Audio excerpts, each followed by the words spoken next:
Good evening, everybody, and welcome to the Bible Thumper Podcast, where somebody's got to say it. I'm your regular host, Patrick Hayes, and with me tonight in the studio, Caleb Jenks. Caleb, thanks for coming. The live studio audience is thrilled that you're here. How are you doing this evening?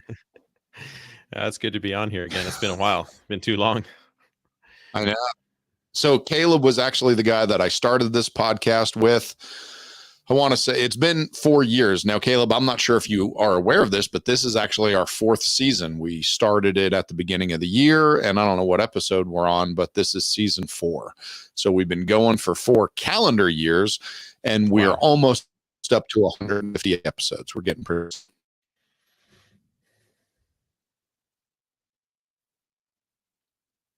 How are you this week? I'm good. I'm not sure if my screen froze, but yours did. Did the audio already cut out? Yep, I can't hear you. I've got you back now. You're back. Can you hear us? Yeah, I've got you loud and clear now. It was just gone for a second. Oh, yeah, I can hear you. So, yeah, my week's been fine. good. That's fine. That's what editing is for. Exactly. I've had another typical Texas. We have our annual ice storms here, so I was not sure if I was going to have power to actually get on here today. But fortunately, we got our power back on. So no, I'm doing good. Excited for tonight's episode. I posted on Facebook a few minutes ago and said I think this may be the most important episode of the Bible Thumper ever. So you don't want to miss this. So yeah, I'm excited about it. Okay, so this is Caleb's idea, and he suggested civil disobedience, but I don't want anyone blaming him because there is nothing I like more than disobeying our government. So understand, I am in full support of this topic, but I think we might get into a little bit of what does the Bible say? What are the limitations? How does this all work? And I have some ideas because this one gets brought up, and it especially gets brought up by the folks that I hang out with. And those are right-wing, conservative, survivalist, anti-government, libertarian, gun nuts. Does that sound reasonable? Is that fair? Is that who I attract? Extremists like you, basically. Extremists like me. So this gets brought up a bunch, and I know a lot of people have questions because people who love America and love the Bible, they don't really want to just like roll over and become North Korea, but they're also not sure what the Bible says and how it all fits. So Caleb, why don't you start by telling us why you wanted to talk about this week, and then we'll kind of branch off from there. Well, I've thought about it some in the last few years. It seems that we've actually seen, surprisingly, a few men in this country grow a spine and actually stand up within Christianity and actually stand up because of some recent political events. But I figured first that I should mention that the reason that I think that it's important to discuss this is because I think it's commonly considered by most nice guy Christians that civil disobedience isn't even a topic that should be brought up on a Bible podcast. This isn't something that we do. The Bible commands us to obey those in authority. We just kind of bend over backwards, so to speak, and do whatever the government tells us because God has ordained the government. We obey the government. And that's the end of the discussion. Case closed. And so therefore you have a lot of spineless Christians walking around that don't consider the fact that I believe the most important people in the Bible, biblical history, was made by people that partook in civil disobedience. American history is steeped in it, and freedom and actually the ability to obey God and a moral law is dependent on men who are willing to break another law in order to obey God's laws, which is civil disobedience, or I would consider biblical civil disobedience to be a very important part of Christianity. And I don't think that Judeo-Christian values would survive to this day if it wasn't for people that were willing to risk it and do some sort of civil disobedience. Yeah, I agree. And I hope we can also extend a little bit further than just biblical and Christian civil disobedience and just talk about American civil disobedience. Right. Because I think the Christian avoids that idea altogether. And maybe we'll just touch on that a little later. So let's talk about this. One of my heroes in the last couple years is a fellow by the name of John MacArthur.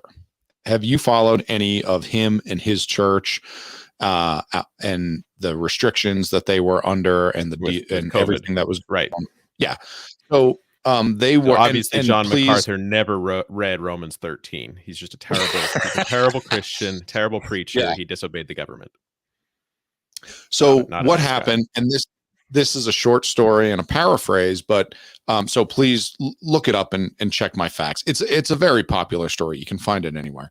But essentially, John MacArthur, he has a large church, and their church is Grace Community Church, and they are out in, I believe, is it Southern California or are they in the Bay Area? It's somewhere out in a terrible state.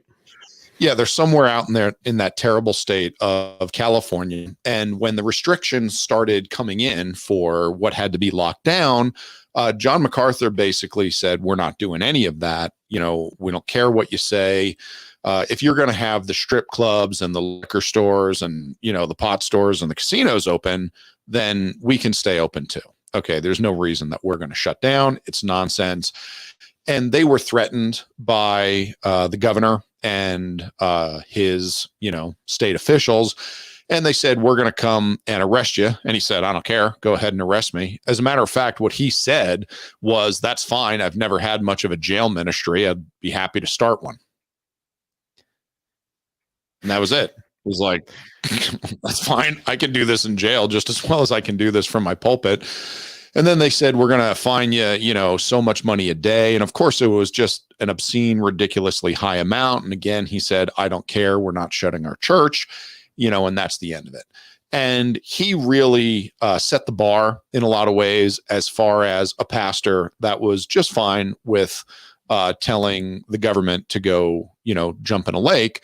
We're not going to stop doing what God commanded us to do just because you don't like it and just because you made a rule. Your rules don't apply to us. Did you have any problem with that? Nope. No, that's one of the examples that I'm talking about as far as somebody that actually grew a spine recently and stood up to the government. And I think a lot of Christians started realizing, wait a second, there might actually be an application for this where as Christians that we actually have to not just walk the line.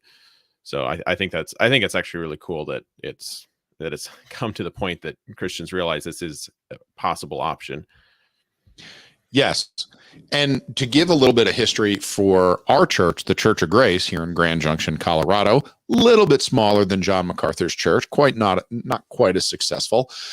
But we actually started around the same time that churches were being shut down all over the country. And we had people come to us and say, hey, Patrick, we're not comfortable with our church shutting and locking the doors. You have a home Bible study. Would you consider, making it a church? And we prayed about and felt good about it. So we started a church while all the other churches were closed.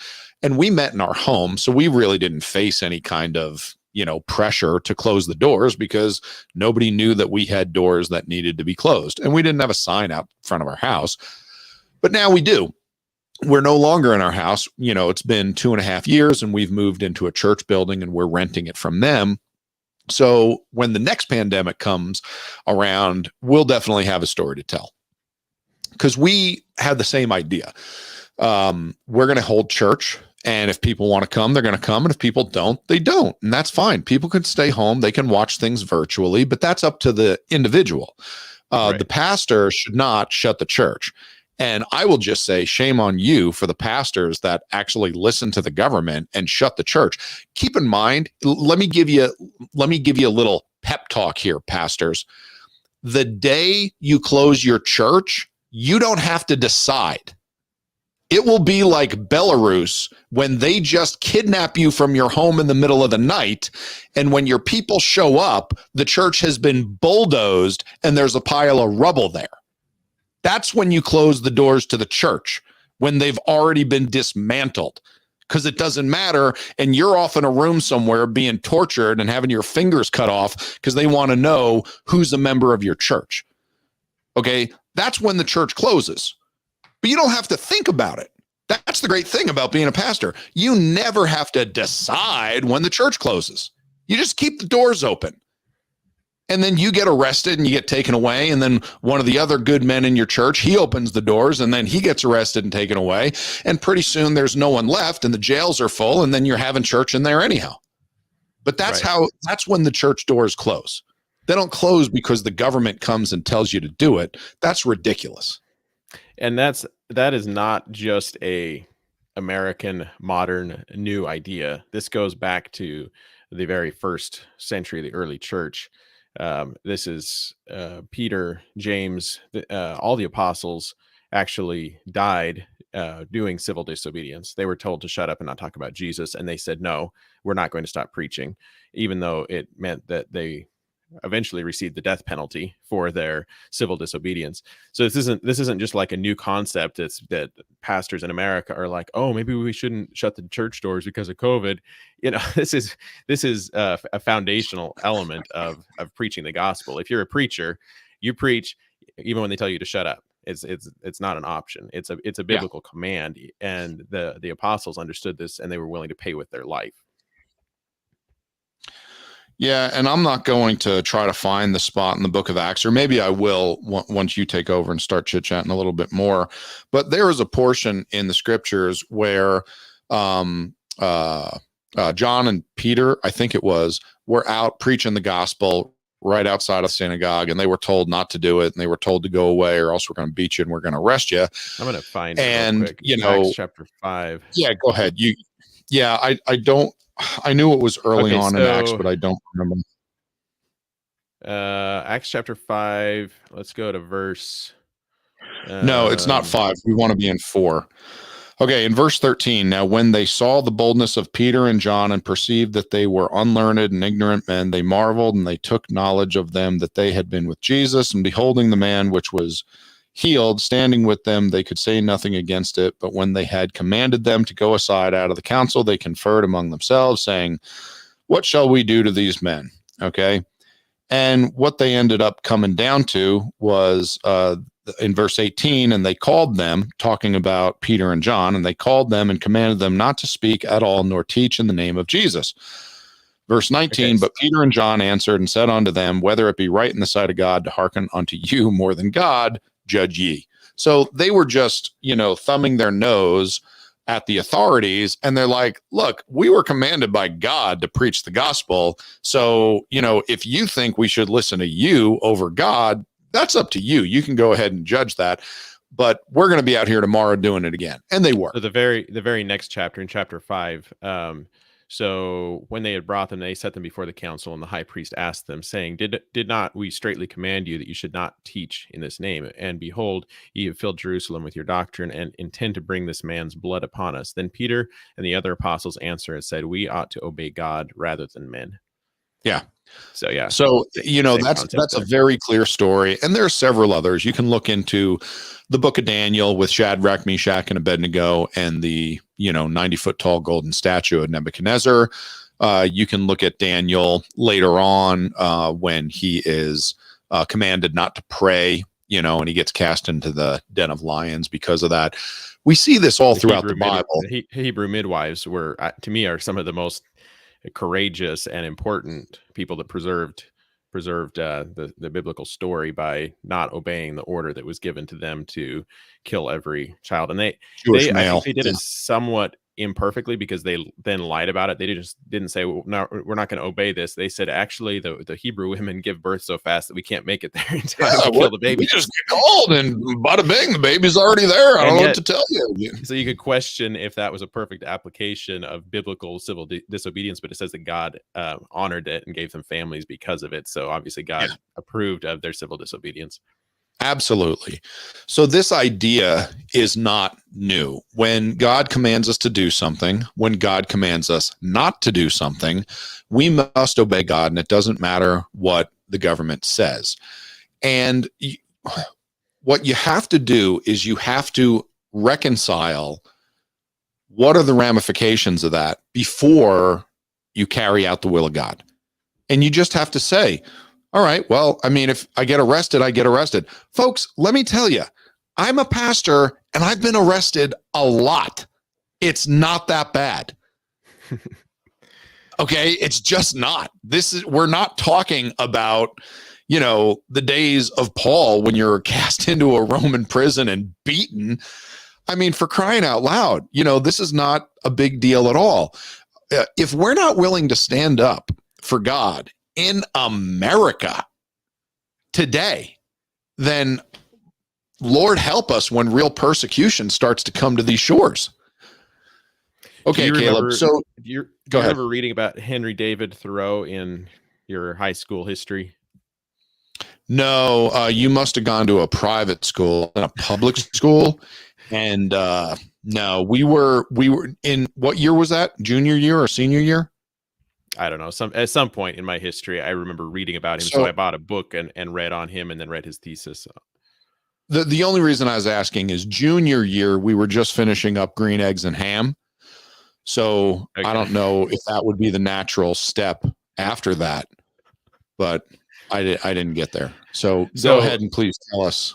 So I think that Henry David Thoreau, if you have a chance to read anybody's material on this, this isn't from really a Christian perspective. It was from a very American perspective, but he was a Christian.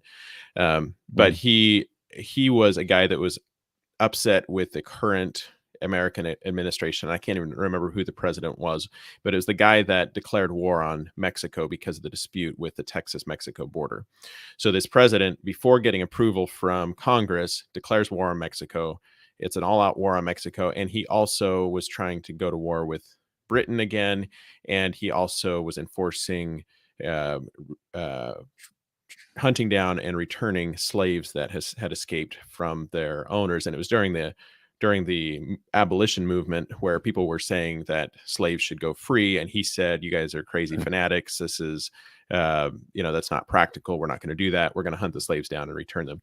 And so this guy, Henry David Thoreau, he was a writer that decided he was going to stop paying taxes because he wasn't going to have his tax dollars go to support this evil administration. So that was his act of civil disobedience. Yeah, exactly. I like him. And so he goes to walk. He had decided he was doing this experiment, living off in the woods in a cabin and not paying his taxes. And he'd done this for years. And he walked into town to get his shoes repaired at one point, and this police officer that was, I think he was in Massachusetts, if I remember right. This police officer walks up to him and says, "Hey, I noticed that you didn't pay your tax in the recent census." And he said, "No, I did not. You're right." And he said, "Well, I know you live out in the country, and you probably don't have a lot of money, and I would be willing to loan you the money to pay the tax because by law you're required to pay this tax, and I'll personally give you a loan." And he said, "No, you don't understand. I'm not paying the tax. Even if you give me the money, I'm not paying the tax. I haven't paid this tax for years."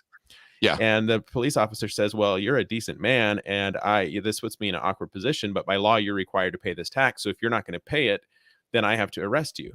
And he said, "No, you don't have to arrest me. You could resign your office." And the officer wasn't going to do that. So he arrests him, and he spends one night in jail. And somebody, probably this police officer, I'm not sure who actually paid it off, but somebody went and paid the tax debt, and he got out of jail the next day. And afterward, he wrote his thesis where he basically made a statement. And this was very impactful to me in my youth. And this was what inspired my first act of civil disobedience as a teenager. David Thoreau said that basically the most limited form of government is the most ideal form of government. And ideally, a government should not even regulate anything at all. Ideally, that men should be prepared to not be governed by a government because all governments end up being unnecessary and evil at times. And so his solution was that it is expedient that we still have to have a government because mankind is evil, but that the government should regulate the least amount possible. And he goes on to say that the American soldier is, of course, he was protesting the war with Mexico at the time, and he says the American soldier is reducing himself to wood or straw or stone. When he takes the orders to become a soldier, he's forfeiting his right to have any moral compass or make any moral choices, because the government now is telling him what to do. He can be used as an agent for evil. Mhm. And so he paints the American soldier, or somebody that's absolutely patriotic, as the most spineless. And he said that he's a man that you could pass your hand through his spine, which Mm. is really interesting, because you think of it now as, American soldiers as being somebody that's courageous and whatever. But he was saying that police officers and agents of a government or soldiers are actually becoming, they're giving up their right to actually make a moral choice, and that actually taxpayers and anybody that submits to the government is just as complicit in those decisions when their government is doing evil and they continue to pay their tax dollars to it, or they continue to comply. That we answer to a higher moral law than our government. So he was kind of the guy that introduced this civil disobedience movement, which I shouldn't say introduced. I mean, Mhm. America was founded on civil disobedience from uh, Oh yeah. England. But then, like the Reformation in the church, like most governments that originate off of civil disobedience, then eventually they start requiring absolute obedience to their control. The church over and over again does this. There's a Reformation, and then eventually the reformers set up a new framework, and then they start requiring absolute submission to their framework, even if it goes against the Bible. It's the same thing that Yeah. we fall into over and over again. So that's my line about David Thoreau. Go and read his work. Really good. Well, Caleb, let me ask you this. Do you want to go over some examples of civil disobedience that you and I have, taken part in? Or do you want to move into what we think people should take part in? Or do you want to get into more specifics, because the Bible, certainly people like, using the Bible to support their reasons. But Yeah, I what think I direction would. do you want to go before Yeah, I take you I'd in like to hear a this couple direction? of examples of you. I mentioned the first time that I actually intentionally decided on civil disobedience as a teenager, and that was my refusal to sign up for selective service, because Dude, that I was mine. You just really. stole mine. Okay. So Okay, I so waited tell to me get what my you're thinking. driver's license until I was Mhm. 21 years old, Oh, intentionally, okay. because in Colorado, by law, you are supposed, well, I think all across the country, by law, Yeah, when you hit 18, you're supposed to sign up for the draft, sure. selective service. Mhm. But it's involuntary. When you get your driver's license, you're automatically enrolled. So I did not do that. Really? And I chose not to get my driver's license till I turned 21, because I would be a little less likely to be drafted. I'd be kind of in the second pick, which Sure. was, for me at the time, I felt that the Bush administration and some of well, I guess, I don't know if, yeah, it would have been the Bush administration then, that they were warmongers, and that they were Mhm. likely to get us in a lot deeper than we ended up in the Middle East. And I did not want to be forced to go against my conscience. And it wasn't just because I was nonviolent. I actually have a little bit more opinion now on nonviolence than I did at the time. But my problem with going to war or being drafted in the army was not because I was then, or even now am, absolutely against um, using lethal force. It was because I didn't want to have to use lethal force against my will. I didn't want Sure. somebody else to tell me when I had to do that. So I refused to sign up for selective service because I didn't want to be drafted. And so that was my first act of civil disobedience. And we all have to pick our hill to die on. And to me, the whole Mhm. mask mandate and the COVID thing is a hilarious hill to die on. It's so Yeah. comical but I'm glad that came up, because it Mhm. actually, it is a good reminder of the fact that we should do that. That would be a more recent situation. I refused to wear masks and comply with a lot of what I believed were unlawful uh, laws that were passed, that were unconstitutional, unlawful. Another one that is very trivial for most people: I refuse to wear a seatbelt. Mhm. Some of the time, I'll wear it if I think that it's safer, but I'm not going to wear it just because they have A passed law said to. unconstitutional laws to protect Mhm. me from harming myself, even though I couldn't possibly be harming somebody else by not doing it. So that's that's a very petty thing for me, but it's one, that's a hill that, although I won't die on, I Mhm. think it's good to be comfortable with realizing that the government doesn't have absolute say over every aspect of our lives. And so Mhm. that's another one that I currently still practice regularly. And I've paid a few seatbelt tickets. I've never been Sure. arrested, but I have paid a few seatbelt tickets, and I do it with joy. It's a convenience fee for me to not have to wear my seatbelts. It's pennies a day, and I love doing it. So I had the same thing. The very first one that I did was selective service, and I got this notice in the mail when I turned 18, and I was like, "Well, what's this?" And it says right on. I mean, they start out like very threatening. They're like, "This is the law. If you don't do it, you're going to face, fines and penalties and jail time and all this stuff." And I'm looking at this and I'm like, "What on earth is this?" And I asked my mom or my dad what it was, because I was still at home when I was 18. Then I went off to college, and they were like, "Oh yeah, that's what it is, selective service." And the idea is that if there's ever a draft, this is you registering so that they know, who is going to be in the pool that they're going to pick from. And I read the whole thing and I was like, well, I don't really want to do that. And I threw it in the trash. And my favorite thing to do when the government writes me a letter is throw it in the trash. Mm-hmm. And I started with the selective service, and it was for the same thing. I was like, well, I don't agree with that. So, you're telling me you're going to find me and throw me in jail? Good luck. See if you can do it. Boom, in the trash.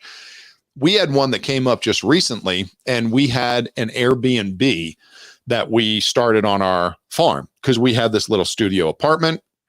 And man, the county must have had someone like searching Airbnb in Mesa County to see who was bringing these things up. And they sent me a letter, and they're like, yeah, this is a business and it's on your property and you got to register with us. And, these are the forms you got to fill out, for us to approve it. And then this is the taxes you got to pay. And I called my buddy Steve, and this guy has property like all over the country in different states, and he's big into real estate. And I told him this, and I was like, what should I do with this? He said, did they send it registered mail? I said, no. He said, throw it out. You never got it. I was like, brilliant. So from now on, that's what I do. If I get something from the government and I don't like the sound of it, I just throw it out. I didn't get that. Did you send it registered mail? No. Then go ahead and prove that I got it. And for me, here's the problem.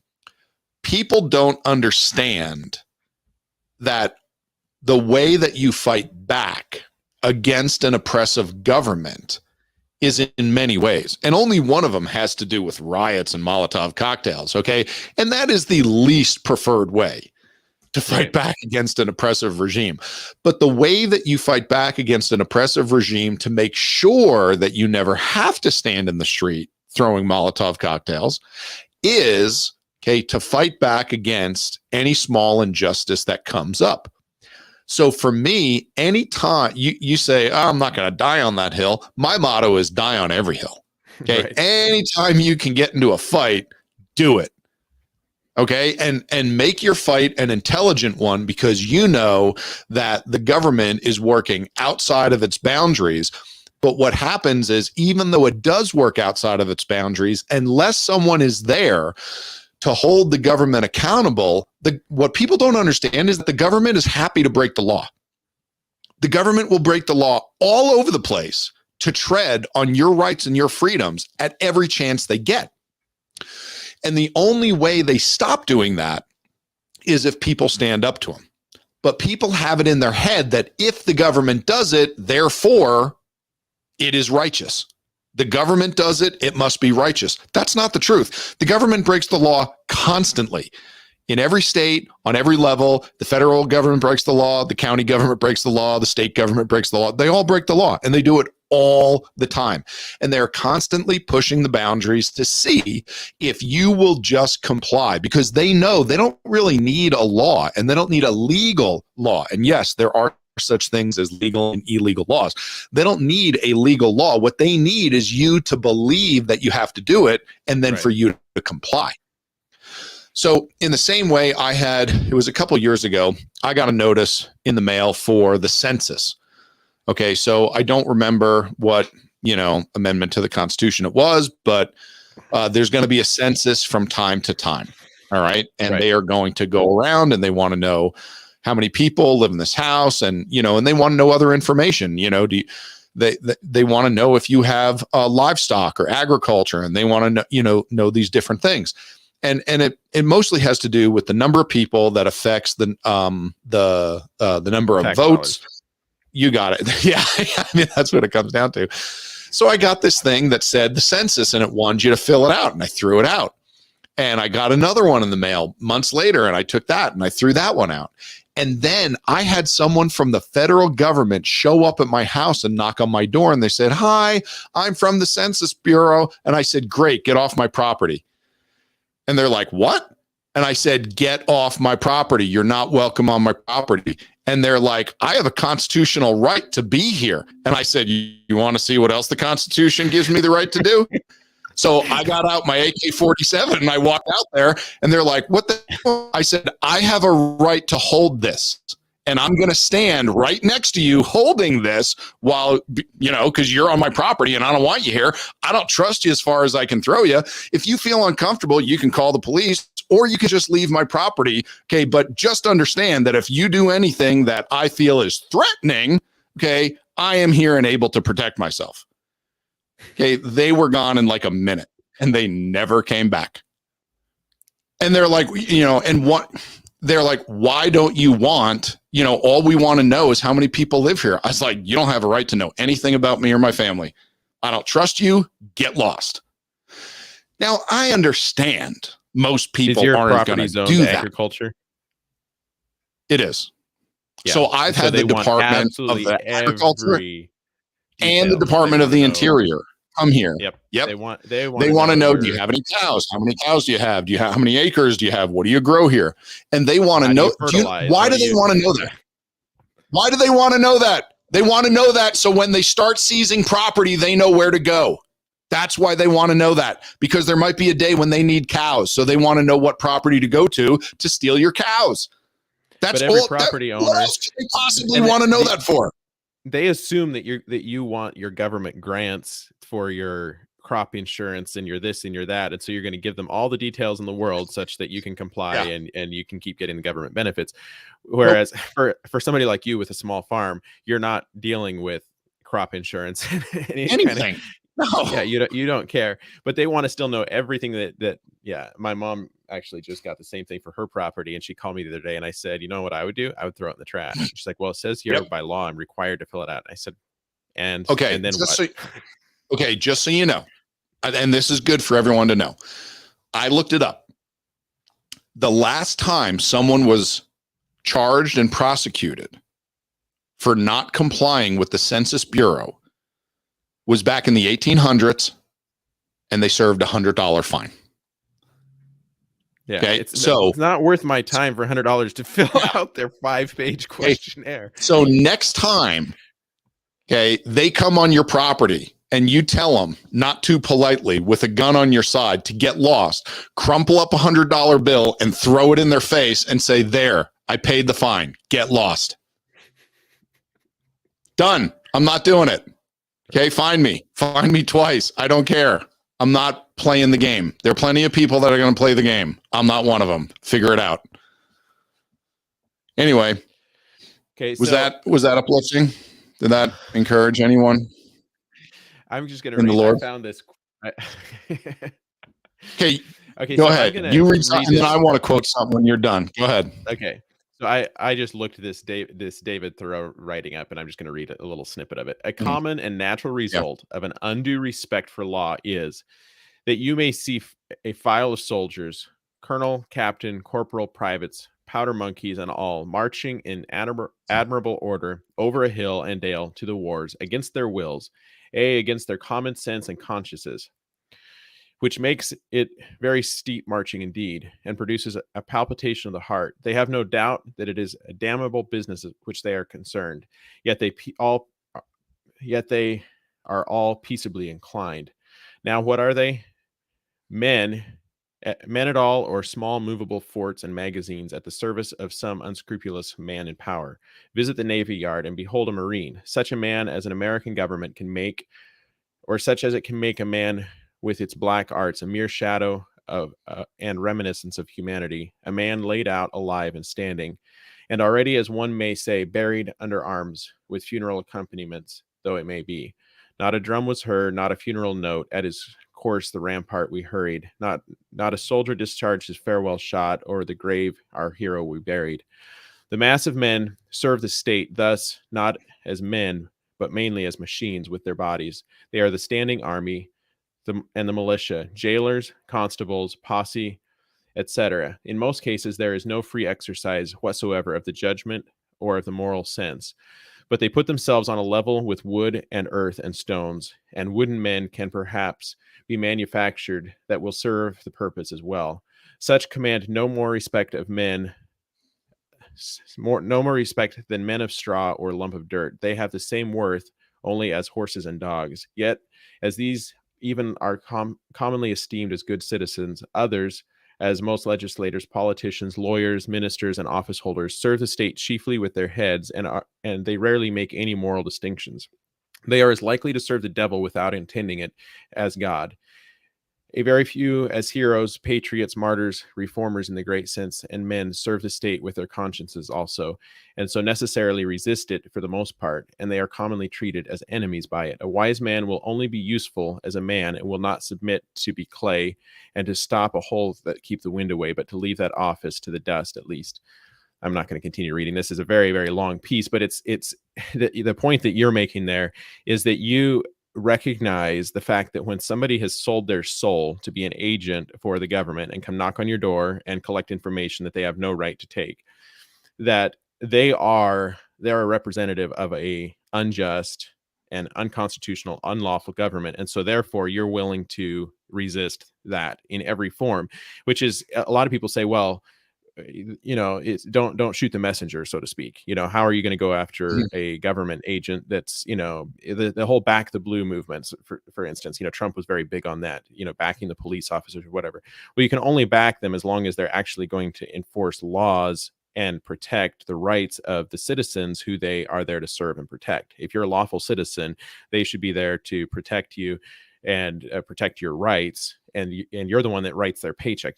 They are your civil servant. And so when they get to the point where they're going to start imposing unjust laws on citizens that they're hired to serve and protect, they're no longer they lose all respect. And like Thoreau says here, they are just like wood and straw. They've become an agent of the government. And so I'm not promoting going out and taking your AK-47 and starting to blow up every government agent that you see. No. I wish that government agents would resign if they get to the point that they're being forced to enforce unethical or immoral laws. But unfortunately, most of them have already sold their soul to the devil, and they're willing to do, like he says, unknowingly, they would just as likely serve Satan as they would God. So here's what I want people to understand. The Christian in America today is both an American and a Christian. You do not cease to be an American just because you become a Christian. And that is what I fear is going on in America. And people don't have the stomach to put up a fight with anybody. And Caleb, what you talked about earlier with this gentleman was that when he ran into a police officer and the police officer told him, you need to pay this, I'll pay it for you. And he said, no, that's not how it works. I'm not going to do it even if I'm given the money. And the police officer said, well, that puts me in a tough spot because I know you're a good man, but my job is to arrest you. And he said, you don't have to arrest me. And that's the truth. The fact is, there can be justice on many levels. The first one is with law enforcement that has a desire to do right rather than obey a tyrant.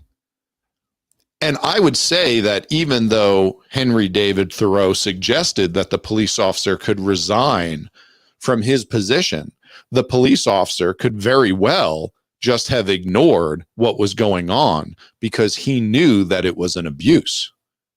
Right. Then you can go to in America, in Western Colorado and Mesa County, they bring you to the sheriff's department. And the sheriff's department, they act as the jailer. And the sheriff's department could just as easily say, we're not taking them. Right. We know what you want to throw them in jail for, but we're not doing it. And that happened when COVID-19 restrictions came to Mesa County. The sheriff got on the news right after the governor made the law that everybody has to wear a mask, and no one's allowed to go out wherever without a mask, and these are the lockdowns and the curfews and whatever. And the sheriff got on the TV the very morning after that and said, we're not dealing with any of this. We don't have time to deal with this. We don't have the manpower for this. This is nonsense. We're not going to do any of it. So we are just going to assume that if you have a mask on, you need one. And if you don't, you have a reason for it. And that's it. We're going to go about our jobs. But we don't, we're not going to police this. And that was law enforcement. There was also some sheriffs in Western all over Colorado the country did the same thing with some sort of illegal search warrants for firearms, or I'm trying to think what the law was. There were several cases. Yep. And one of them was the magazine restriction, when they said, okay, magazines that have this many cartridges that can fit into it are now illegal. And again, they're like, we're not enforcing that. All of these magazines were fine yesterday, and tomorrow you want us to write tickets and say they're illegal? There's nothing wrong with this. We're not doing that. Okay. And magazines don't come with serial numbers. We don't know when they were made, so we don't care. We are not, getting into this at all. There was a sheriff out in Virginia when they were pushing really hard some anti-Second Amendment literature and trying to get some laws through. And the sheriff, one of the sheriffs out there in Virginia, stood up and said, go ahead and pass the law. I don't care. He said, the next day I will deputize every citizen in this county. There you go. Okay. Make whatever guns you want illegal. Okay. As a sheriff, they can own them. So you, and I'll do me. And that's what we need, is we need a few good men to stand up to tyrants. And remember, just because you're a Christian does not mean that you forfeit your duty as an American. You have a duty, and I want to read what that is right now. Kayla, what was the very first document for the United States of America? The what do you think? Or no, the Declaration of Independence. Boom, Declaration of Independence. Right. Do you know what the Declaration of Independence said about this? The Declaration of Independence said, prudence indeed will dictate that governments long established should not be changed for light and transient causes.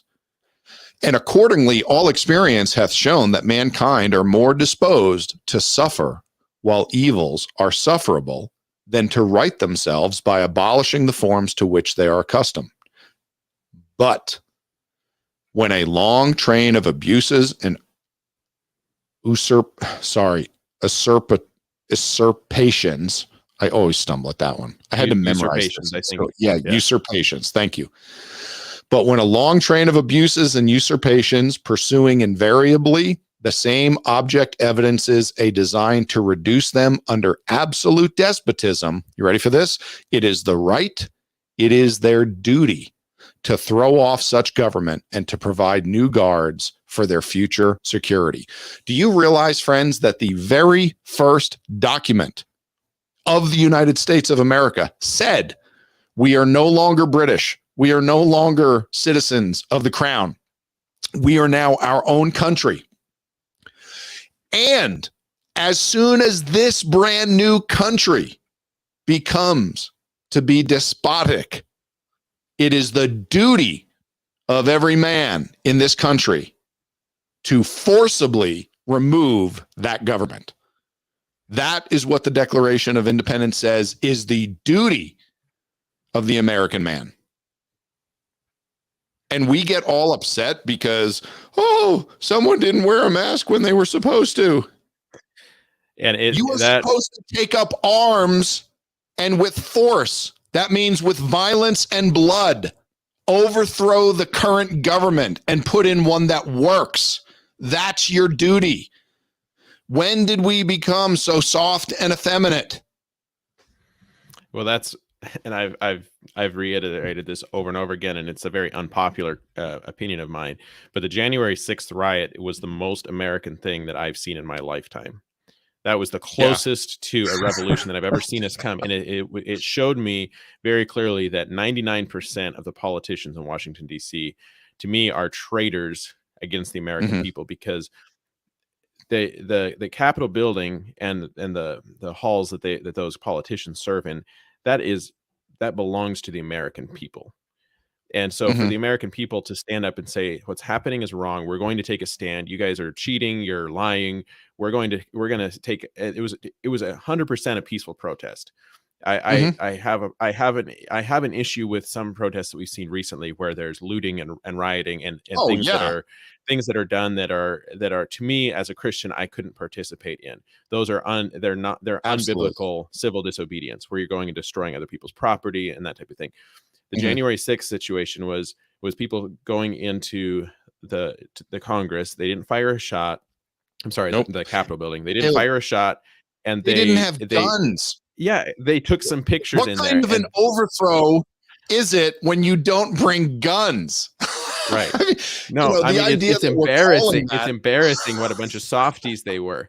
I mean, literally, the founding fathers would be embarrassed that it would get to the point that the bravest men in this country show up with their camera phones and take selfies. Yeah, with their cell phones. Nancy Pelosi's desk. Yeah, look, just so you know, okay, let me lay it out for you. Next time you want to overthrow America, you get all of the leadership of the military and you kill them all at once. You knock out the communications. Okay, you go and you take over all of the buildings, okay, that the politicians have. You round up all of the politicians. Okay, that's how you take over a country. Have we never been to Venezuela? Have you never read about Cuba?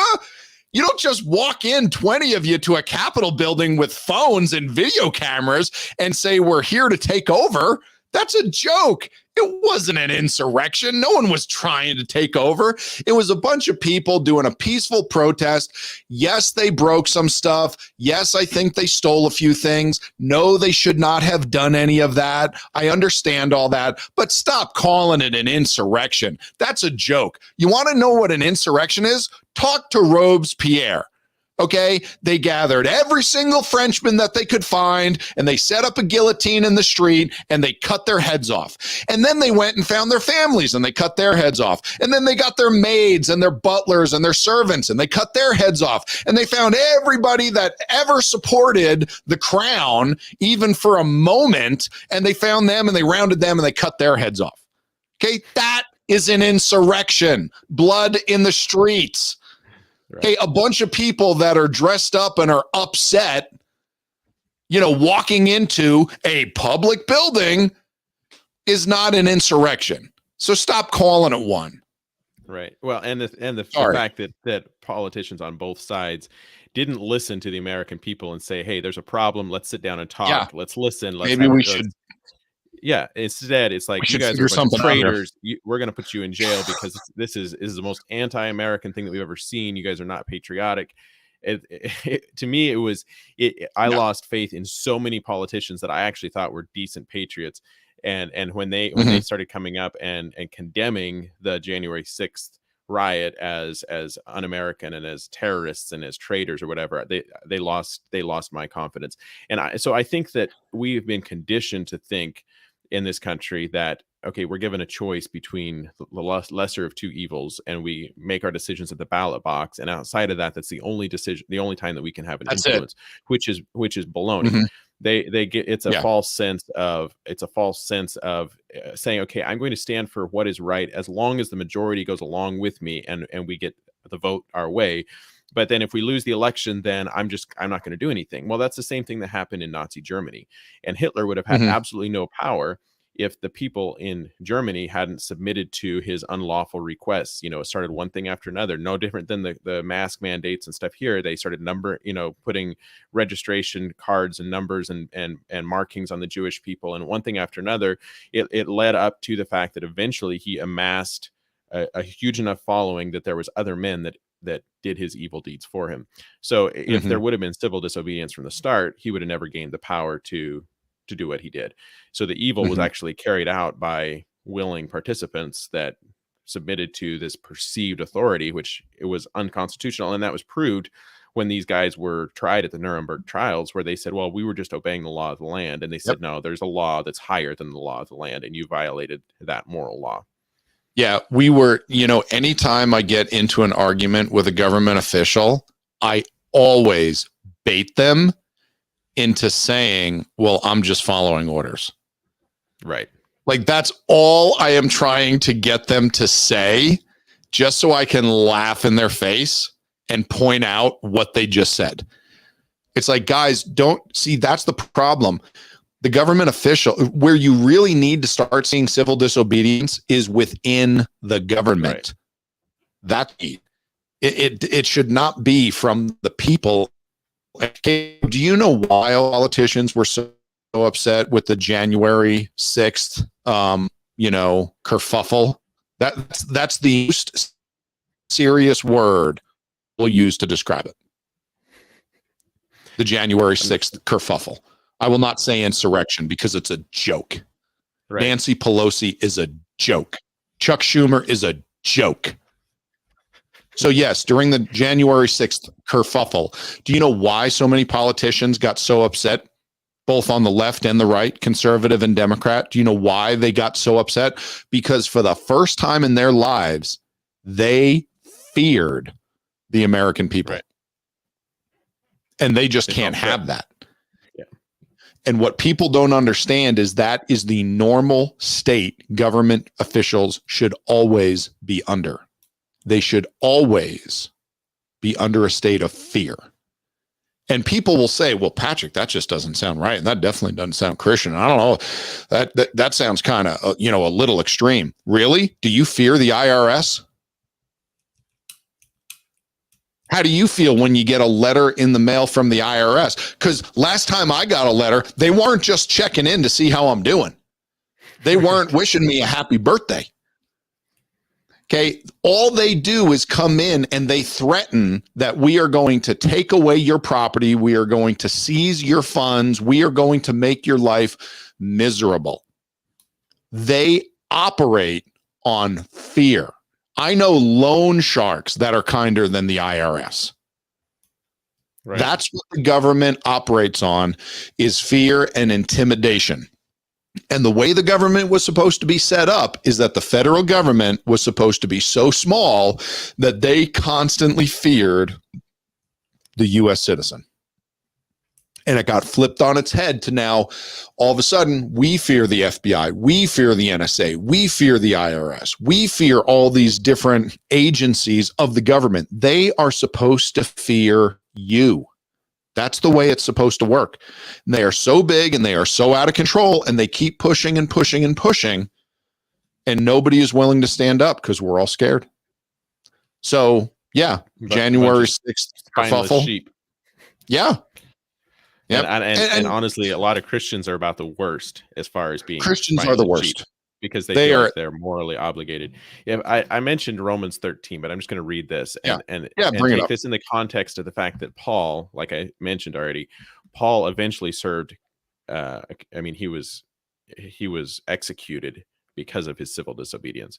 But he says, let every soul be subject unto the higher powers, for there's no power but of God. Now, note that there's no power but of God. The powers that are ordained of God. Whosoever therefore resisteth the power, resisteth the ordinance of God, and they that resist shall receive to themselves damnation. For rulers are not a terror to good works, but to evil.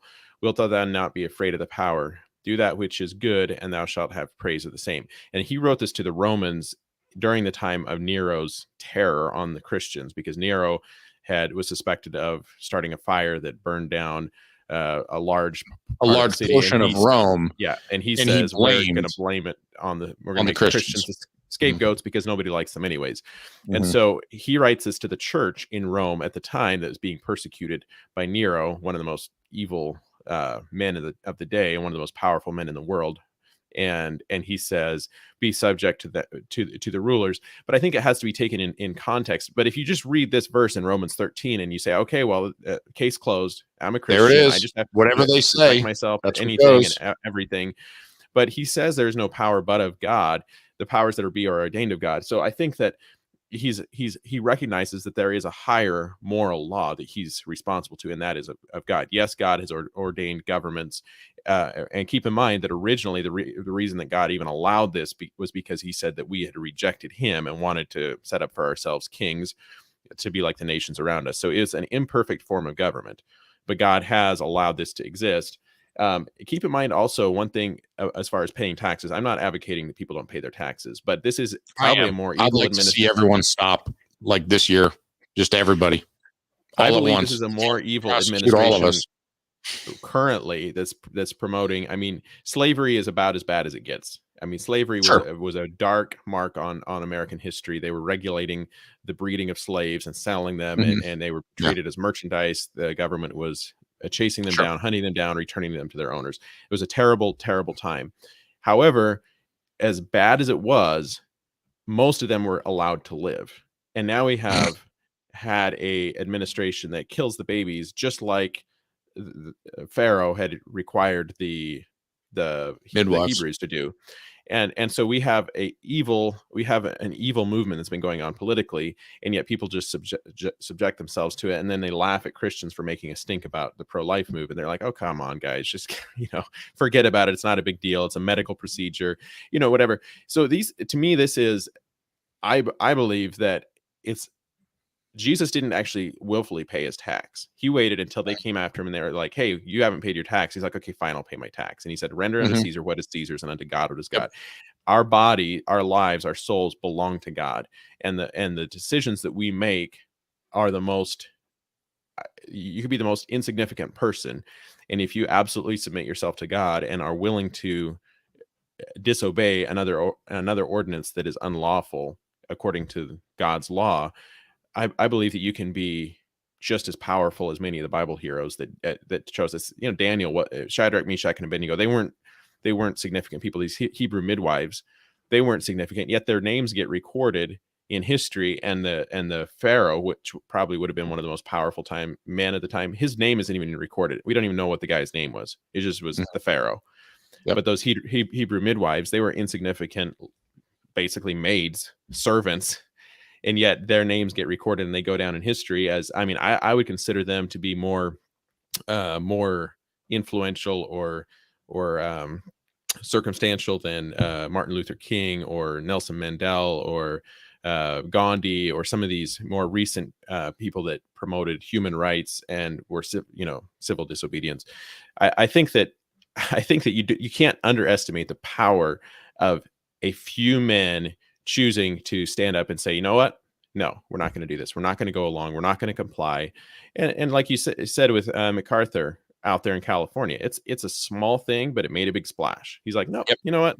I'm going to keep my church doors open. Well, Yeah. it seems like it's no big deal, but yet it made national news. People found out, hey, there's one man in the United States that's brave enough to say, you know what? I'm going to risk going to jail, and I'm Mhm. going to keep my church doors open because this is the right thing to do, and I answer to God first. There, you have to recognize the different levels of authority. God is never going to come in below the government that you're subjected to. Yes, we're subjected to authority in the government, but only so long as that isn't causing us to be to break God's laws. And I don't think there's anything wrong with flexing your rights as an American citizen, even if there's some of the times where I've like I said, seatbelts, that's a petty thing.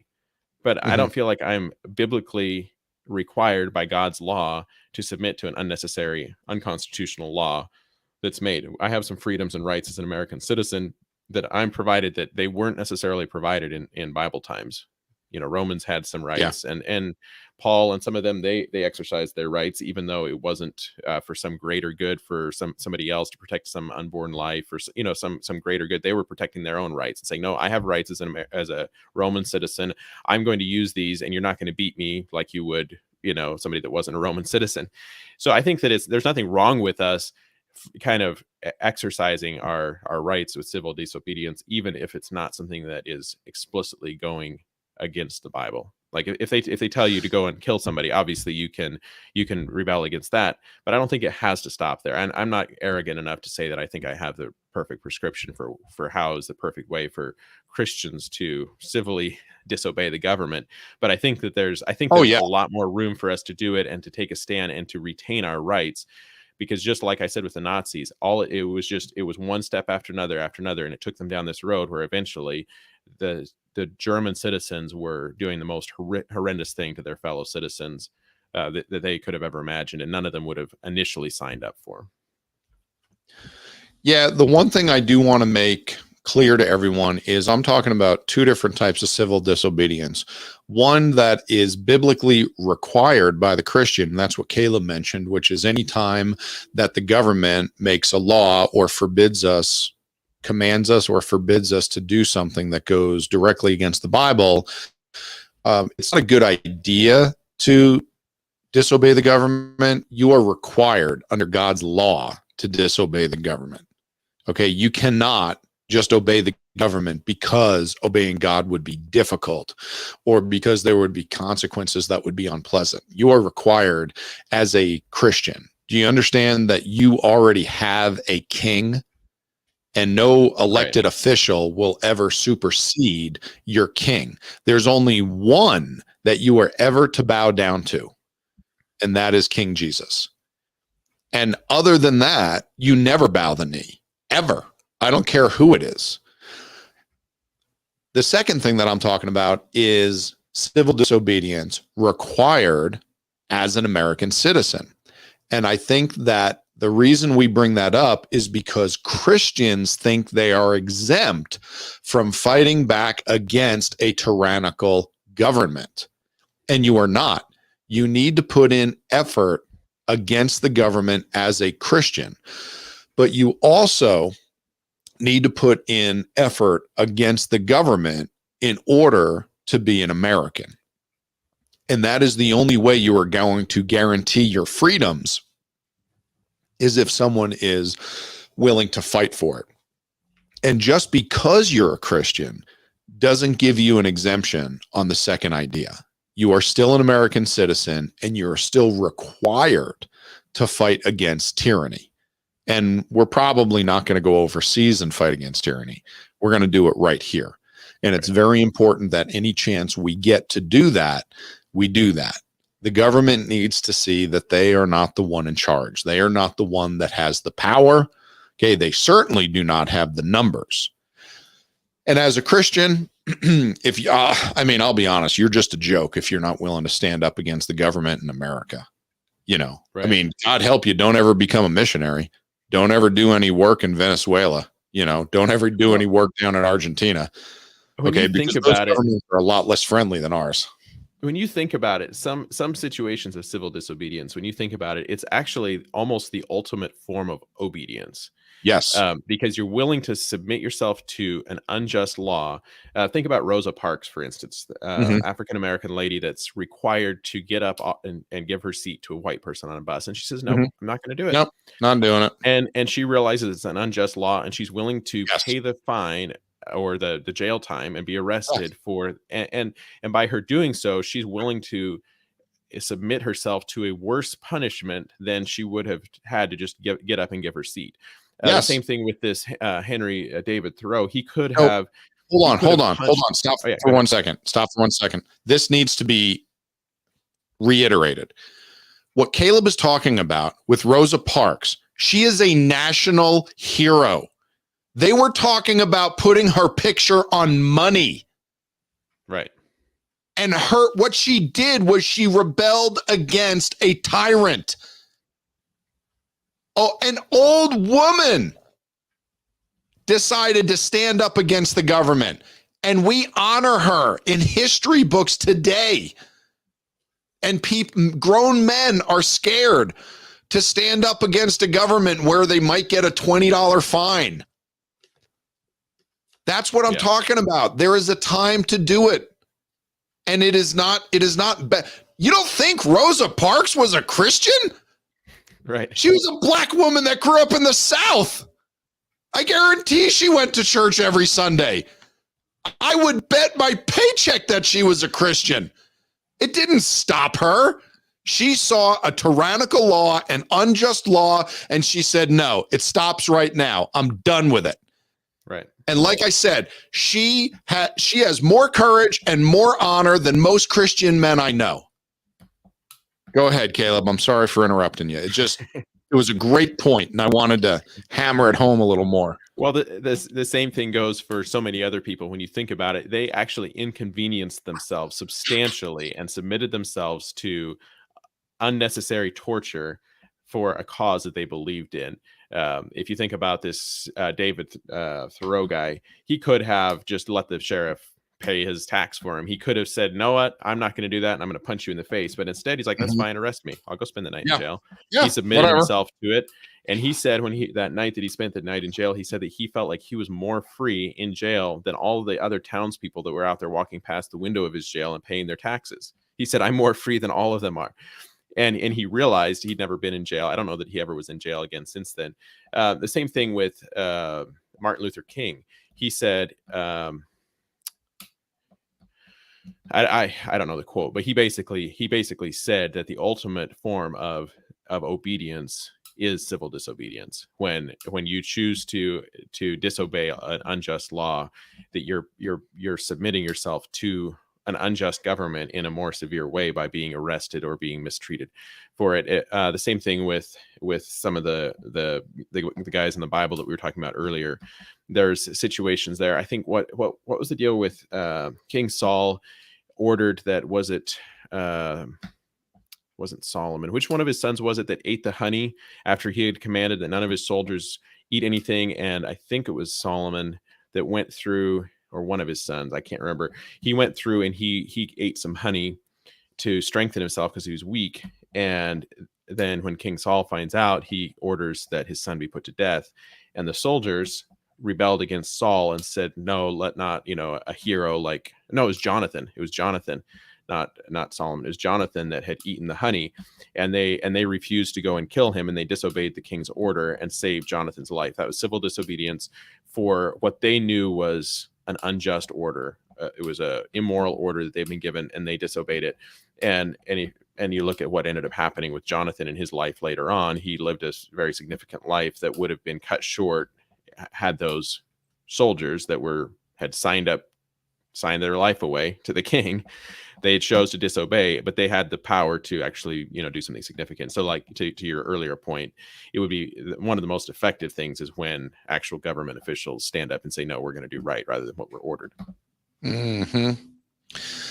Yeah, that would really change America pretty quickly. And we're starting to see that. They're starting to come out some whistleblowers. We're starting to see them in the FBI, people who are standing up and saying no.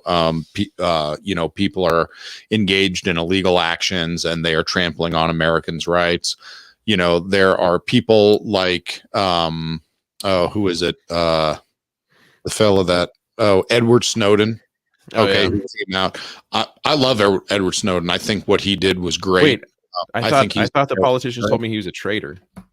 Oh yeah, they did. And if they could get him, here from Russia, yeah, they would. He would definitely go to federal prison. If not, he would. Be.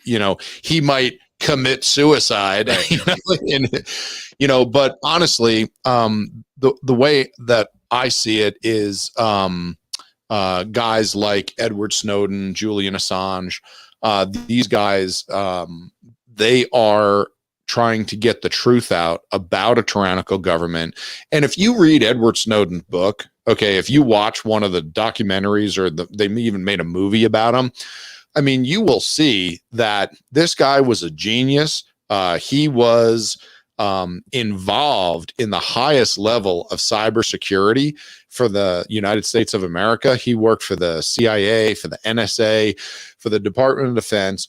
And this guy saw what the United States government was using, the technology that he invented, what they were using it for, and they were absolutely trampling on the rights of American citizens. They were spying on American citizens. They were breaking the laws, and they just justified it and dismissed it as, who cares, whatever, this is for the good of everybody. And he was a guy that stood up and said, no, this isn't okay. You can't just justify whatever you want. You can't just do whatever you want. If that's the case, well, then, you're really kind of the definition of a tyrant. And this is going to be a real bad deal. And I look at those guys as absolute heroes. I think they should be pardoned. They should be immediately, allowed back into the United States. I don't think that should be a problem. But they clearly were, Edward Snowden was the poster boy for civil disobedience. And what he did, I really think helped every single American and shed light on a tyrannical government. Caleb, I believe 100% to my soul, I am more convinced that the United States government would just gladly kill me and destroy my family. I am more convinced that they would do that. It would inconvenience them at all. I'm more convinced of that than I am that Jesus is the Son of God. Okay, they are not our friend. You don't trust Uncle Sam. The federal government is not here to help you. Okay, they're not. Think about it. What people seem. Sorry, go ahead. No, finish. Go ahead. Jump on in. Oh, yeah, I can rattle on forever. About it, when you think about the rights that were being trampled on by Great Britain during the Revolutionary War, and now you look at the rights that we have in the free world, in this free country, look at how many hoops you have to jump through just to build yourself a house or to even grow crops on your land, like you're talking about. The red tape and the amount of involvement that the government has in our lives, and it's laughable that we call it a free country anymore, because the freedoms have been completely and totally trampled on. Yes, there's some freedoms that we have here that they don't have in communist countries, but the idea that somehow our government has attained the highest level of freedom is laughable. We were a pioneer in freedom, but it's been our rights are trampled on all the time, and the only reason they can do that is because nobody stands up and says no. Nobody stands up and says no. Nobody ever stands up. Sheep. Yep. And keep in mind, folks, something you need to understand is there's a difference between Caleb and I both have the same feeling. And Caleb, correct me if I'm wrong. I mean, I don't want to speak for you, but I'm going to, because I believe I know where you stand. Caleb and I have the same feelings about America versus America's government. And those are two very different things. I believe America and the people in America are the greatest in the world. I believe the government of the United States of America is tyrannical and oppressive at best. It is a institution that I can honestly say I hate. And I can't say that about a lot of things. I'm commanded not to hate. But I can't find it within me not to hate the government that will shut down a child's lemonade stand because the Department of Health deems it ill fit. Right. I can't figure out how not to hate a government that will shut down a single mother who's cutting hair at her kitchen table to make ends meet because she doesn't have a business license. I can't figure out how not to hate a government that will shut down a church bake sale because the old ladies who bake the brownies didn't do it in a stainless steel commercial kitchen, and therefore it's not safe. And we can't let these things fly. I cannot find it in me not to hate the government that tells me that I owe them more in taxes than the slaves in Egypt when Joseph was second in command under Pharaoh. An oppressive government that is more wicked and oppressive than a loan shark, that has no compassion and is fine taking everything away from somebody and locking them away just for the sake of convenience. I hate the United States federal government. I'll take that. I'll edit that snippet out for a promo for our podcast at some point. Yeah. Hey man, so you know when what? you think about it, there are some things that are morally reprehensible that the government wants to do. Yes. That the only reason that they're not doing it already is because there are enough American citizens that have been up in arms and said, no, you're not going to do that. We hate this. You can't get away with that. They worked, both parties, both political parties, Democrats and Republicans, are both on a hell-bent trail to have mandatory vaccinations. Both parties want that. Trump even was on board with that. Okay, this is something that most people don't really realize the implications of this, but there's families in California, they've had mandatory vaccinations for years. We had a child in a hospital here in Texas that we were threatened by the nurses that if we didn't give them all of their recommended shots, that they were going to report it to CPS. And I said, fine, report it. Go ahead. And we signed an AMA and we walked out of the hospital against medical advice. And we walked out and didn't give them any of the shots. None of our kids have had their shots. And it's not the government's. I would be more likely to give my kids a shot if the government didn't tell me to do it. But I'm getting to the point. You've probably seen these shirts that says "Make 1984 Fiction Again." I've seen a few people wearing them.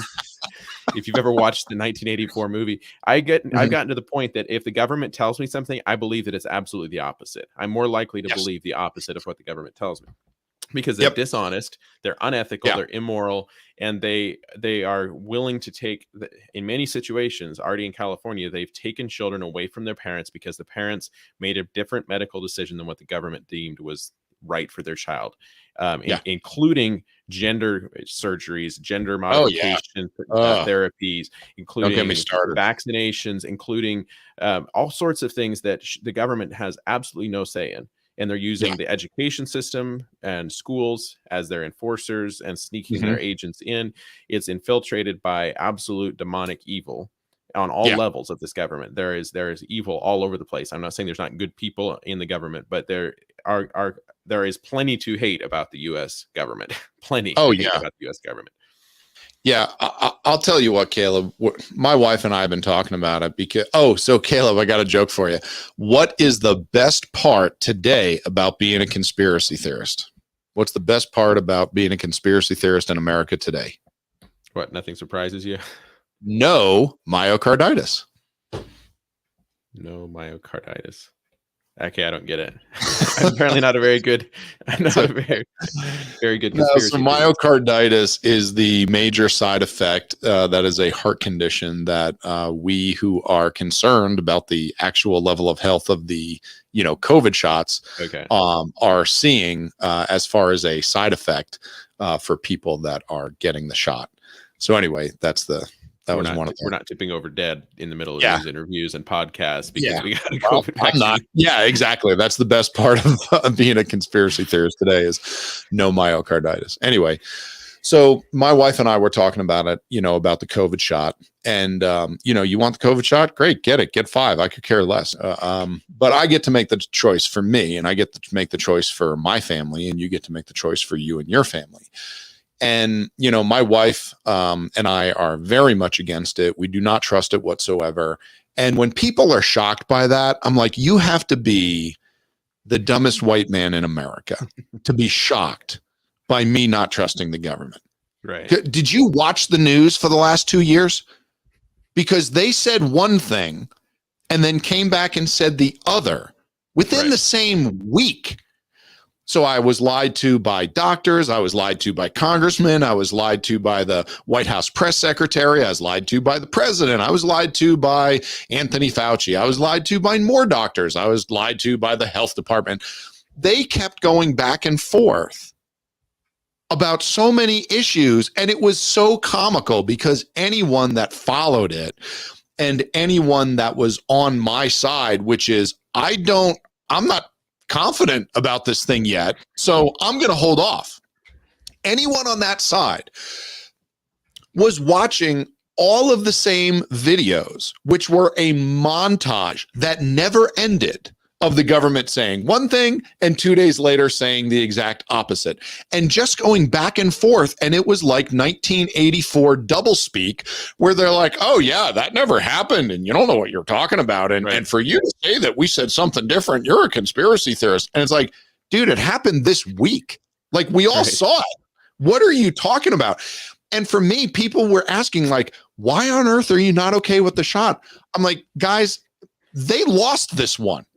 All right, just chalk it up to the most mishandled public relations event in the history of television.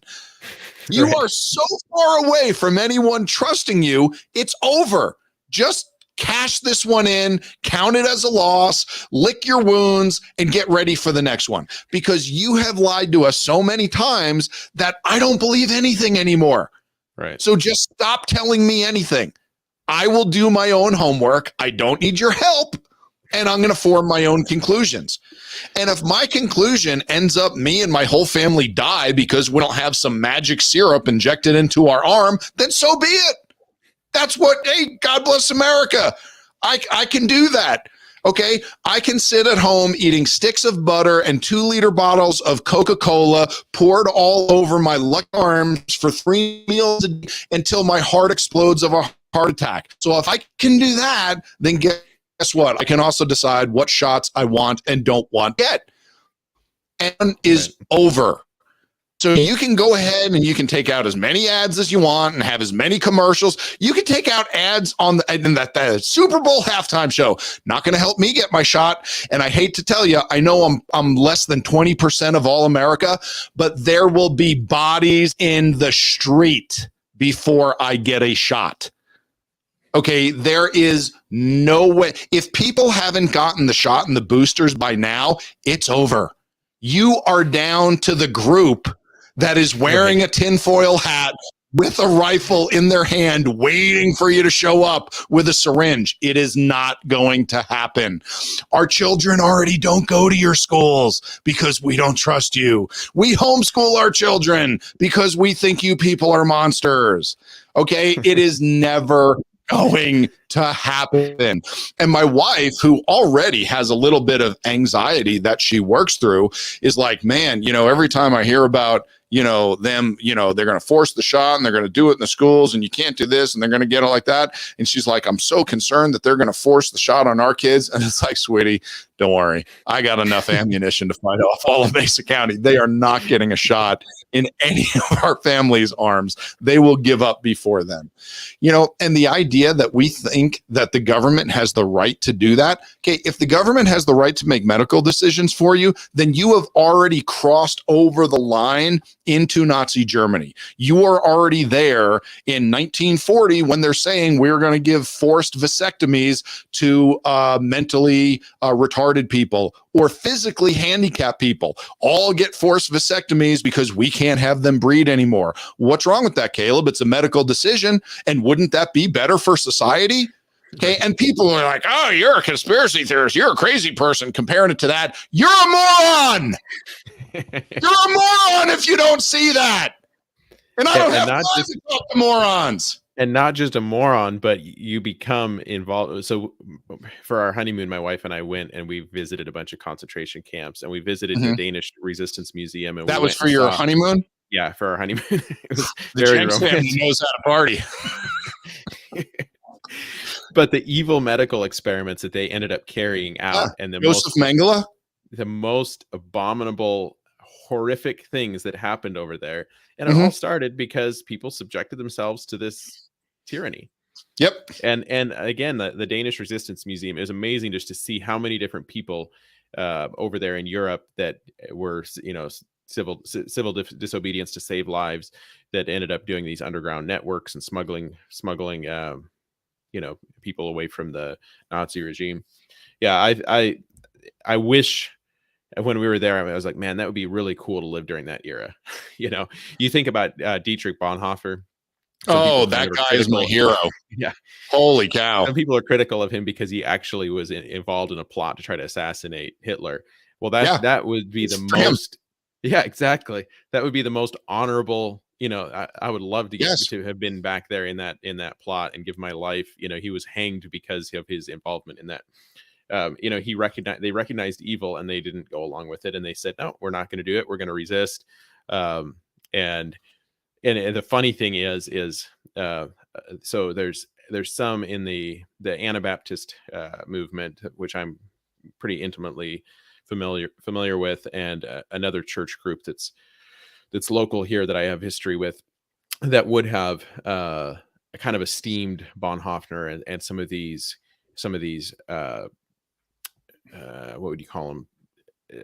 I guess I would call them reformers. They were pastors. They were people that were influential in church history, that that did practice civil disobedience, and yet some of them have become the most, in some of the Anabaptist churches nowadays, they've become, or at least in the last 100 years, they became some of the most authoritarian, almost dictator type churches that required absolute submission to their authority, or else they would excommunicate you. And so they, on one hand, they borrow from the fact that they can civilly disobey the government because they disagree with a fact from the government, but then they require other people to submit to their authority. And it's the same nonsense that you deal with in the government, that you deal with in the church. And really the United States was founded on the movement that was started by Martin Luther and some of the church reformers that said, we're going to rebel against the state church. It was a religious and political rebellion all at once. They chose to to disobey the government, as it were, which was run by the church. But then you see right away, a lot of the reformers end up turning around and doing the same thing. Martin Luther ends up eventually forcing state church laws on people that end up getting people, Christians that disagreed with him, executed. The same thing with, we ran into this lady the other day. We had an ice storm here in Texas, so we went and got a hotel room for the night. And there's this older widow lady that was staying at the hotel, and she was just one of these people that's extremely outgoing, says hi to everybody, wants to talk to you about Jesus and tell you Jesus loves you, and find out that her husband was a Methodist minister. And she's been widowed, I think, for 30 or 40 years. And she was in town and staying at this hotel in College Station because the Methodist Church is having a meeting right now to have basically a reformation within the Methodist Church, because they're trying to get back to the Bible.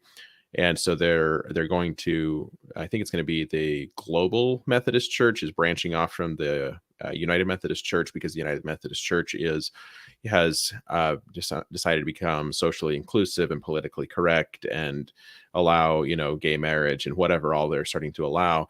And so some of the Methodists are saying enough is enough. And she said that she wished her husband could have lived to see this day, that he waited his whole life for this day, that the Methodist Church would come back to the Bible and truth.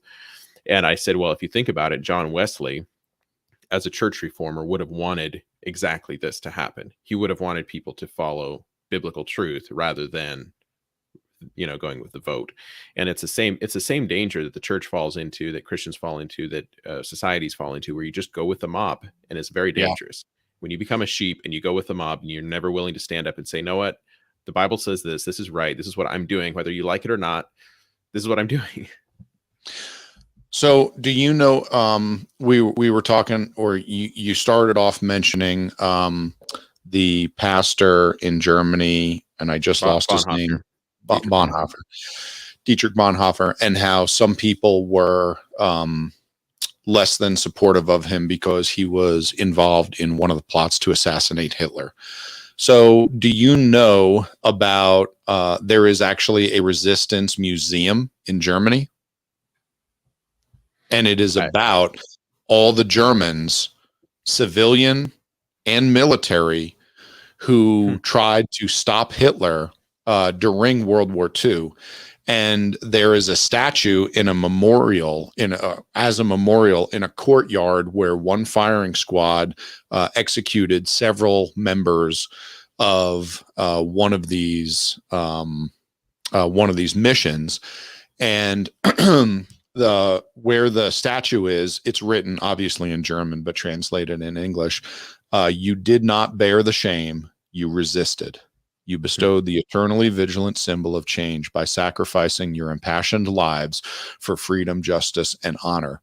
And in that memorial, it is so powerful because it is what it is saying is the group that was executed here did not bear any of the shame of the nation of Germany and what they were doing. Right. Because they resisted. And what that is also saying is that the rest of the country does bear the shame because they did nothing. They went along. They went along. And it is looked back, unfortunately, typically 50, 100 years later, where these people, men and women who resist tyrants, are looked at as heroes and they are honored. But at the time, typically, that's not what's seen. And in America today, when there is a Christian American patriot who tries to resist tyranny in order to obey God, they're looked down upon. I just want you to know, if you are one of those folks out there and you're listening, okay, I respect you. And I think the people that give you a hard time are a joke. You're not alone. It may feel lonely, but believe me, there are plenty of us out there that think those folks are a joke. And one day they're going to stand before Jesus and they're going to have to answer to him. They're a joke too. They might be saved. They might be very kind people. They might fill your church. But their actions in submitting to tyranny makes them a joke. So not only is being a spineless coward an embarrassing, dishonorable thing, it can become evil if you don't take a stand and just do nothing. Yeah. And I think I consider 99% plus of American Christians as absolutely spineless cowards. And then in the most Christian way that was from a recent poll we did. most Christians that you know and that you go to church with and that you see, you're going to see absolutely nothing but a bunch of spineless cowards, because when it comes down to taking a stand, it's very uncommon, especially if you're in a mainstream church. Very, very uncommon for anybody to be willing to take a stand on something like this. And so we're no better than the Germans. We just happen to not be being forced yet to do what they were doing. But God help us if it gets to that point. Hopefully there's people that are willing to stand up and be willing to pay even with their life. We went to, when we were in, I think it was in Amsterdam, we went to the Anne Frank house. We didn't actually get inside, but Anne Frank again was a Jewish girl that somebody hid her. It was an act of civil disobedience where they hid her from the Nazis, and she survived. And I hope that person was caught. I hope the Christians in their church found them and turned them into the Jewish authority, or to the German authorities. Because that's the legal thing. That's the right thing to do. Yes, that would have been the godly thing to do. Submit yourself to your government. Yeah. Okay. That's what we need. More people finding the Anne Franks of this world and turning them in. Right. God help us. Yeah, I don't know if it's that same resistance museum that we went to or not. I think it was in Denmark that we went to, a Danish resistance museum. We went to a bunch of locations in Germany. It was a very, very moving, challenging time for me. I was like, wow, there were some real men that actually stood up, but very few of them, very few. And if a few more, I mean, there was individuals over there that saved over 3,000, that one person saved like 3,000 or 4,000 lives where they smuggled and saved lives. Yeah. It wouldn't have taken very many more people to completely undo what was going on, but unfortunately there was just very few that were willing to stand up. Yeah. Well, all right, man. We are at a minute 33. So I think 33 or an hour 33. No, I'm going to guess definitely an hour 33. Sorry. I was just looking at the numbers real quick. I'm exhausted. And my wife said she made some really good food for as soon as this podcast is over. So you are lucky you got an hour and a half out of me. So I would So say if I was to mhm, leave you with anything, go try some even meaningless act of civil disobedience and see how it there makes you you go. feel. I think you'll Test sleep the good at night. waters. Yeah, you'll feel like a man. For some of you, it'll be the first time. I think it would be a good thing for you to try to do. It'll get you ready for when real persecution comes to our shores. Yeah, give it a Okay. shot. It might be the wrong thing to do, but it'll be fun. And comment Yeah. and let Patrick know what you did. Yeah. I'll check the comments on the video too. But yeah. Okay, everybody. Thank you for joining us on the Bible Thumper podcast. You can get here every Sunday night at 7 p.m. Mountain Time, 8 p.m. Central. Just Google Bible Thumper podcast and you will find the YouTube channel. You will find the Facebook page. You will find us on Spotify and Apple and Google Play and anywhere you find a podcast. You can send me an email at BibleThumperPodcast@gmail.com. I'd be happy to respond to you and chit chat with you. I would love another pen pal. That would be awesome.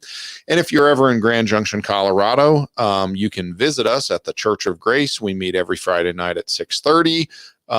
If you get within 5 blocks of us, you'll hear a middle-aged, overweight, balding man throwing a fit like a child about the Bible and how we all need to obey it. So we appreciate you guys all getting together with us, and hopefully we'll catch you guys here next week, Sunday night. And Caleb has signed on for another year. So we are so grateful that he has already made 50% of the appointments he was supposed to be at this year. So we appreciate you and your hard work, Caleb. It's my pleasure. Okay. Have a good I think week. I'm at 100%. This is February. Oh no. Yeah, you missed January. Every month Yeah. or every other month. Every month. Oh, brother. no. Okay. Here we go.